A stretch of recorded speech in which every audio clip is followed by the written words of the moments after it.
സദസ്സിന് നമസ്കാരം. ഞാൻ ഇന്നിവിടെ പ്രസംഗിക്കാൻ പോകുന്ന വിഷയം ആധുനിക കാലത്ത് സൺഡേ സ്കൂളിന്റെ പ്രസക്തി എന്ത് എന്നതാണ്.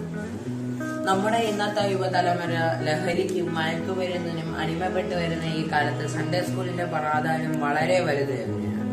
അങ്ങ് ദൂരെ ഇംഗ്ലണ്ടിൽ ആദ്യമായി സൺഡേ സ്കൂൾ ആരംഭിച്ചത് റോബർട്ട് റൈൻസ് എന്ന മഹാവ്യക്തിയാണ്. അദ്ദേഹം തെരുവുകളിലെ കുട്ടികളെ കൂട്ടി വരുത്തിയാണ് ആദ്യ സൺഡേ സ്കൂൾ രൂപകൽപ്പന ചെയ്തത്. അദ്ദേഹത്തിന്റെ സൺഡേ സ്കൂളിലൂടെയാണ് ഇന്ന് ഈ ലോകം മുഴുവനും എല്ലാ സഭകളിലും സൺഡേ സ്കൂൾ ആചരിക്കുന്നത്. നമ്മുടെ സൺഡേ സ്കൂളിലൂടെ നമുക്ക് ദൈവത്തെക്കുറിച്ച് കൂടുതൽ അറിയുവാനും ദൈവത്തെക്കുറിച്ച് കൂടുതൽ പഠിക്കുവാനും ദൈവവചനം പഠിക്കുവാനും ദൈവത്തെക്കുറിച്ചുള്ള പാട്ടുകൾ പഠിക്കുവാനും കഥകൾ പഠിക്കുവാനും നമുക്ക് സാധിക്കും. അതുപോലെ ബൈബിളിലെ വചനങ്ങൾ പഠിക്കുവാനും നമുക്ക് സാധിക്കും. സൺഡേ സ്കൂളിലൂടെ മാത്രമാണ് നാം സഭയിൽ ഉന്നത വിജയങ്ങൾ കൈവരിക്കുകയും നമ്മുടെ ജീവിതത്തിൽ ഉന്നത വിജയങ്ങൾ കൈവരിക്കുകയും ചെയ്യുന്നത്. സൺഡേ സ്കൂൾ നമ്മളെ നേരായ പാത കാട്ടി നമ്മുടെ നേർവഴിയിൽ നമ്മെ നടത്തുന്നു.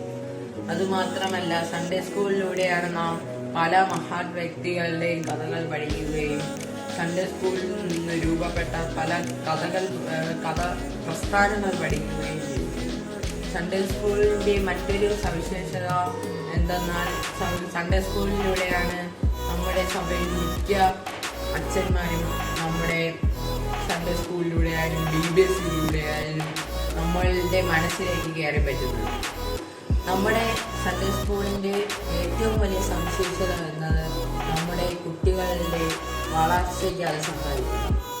ഇന്നത്തെ നമ്മുടെ യുവതലമുറയുടെ ലഹരിക്കും ഫോണുകളുടെയും ഗെയിമുകളിൽ നമ്മളെ അഡിക്റ്റായിരിക്കുന്ന ഈ കാലത്ത് സൺഡേ സ്കൂൾ നമ്മളെ വളരെ സഹായിക്കും. ആദ്യം നിന്നെല്ലാം മാറി നമ്മുടെ ജീവിതം നേർവഴിക്ക് നയിക്കുവാൻ നമുക്ക് സാധിക്കും. നിങ്ങളുടെ ജീവിതം നേർവഴിക്കുവാൻ സാധിക്കട്ടെ എന്ന്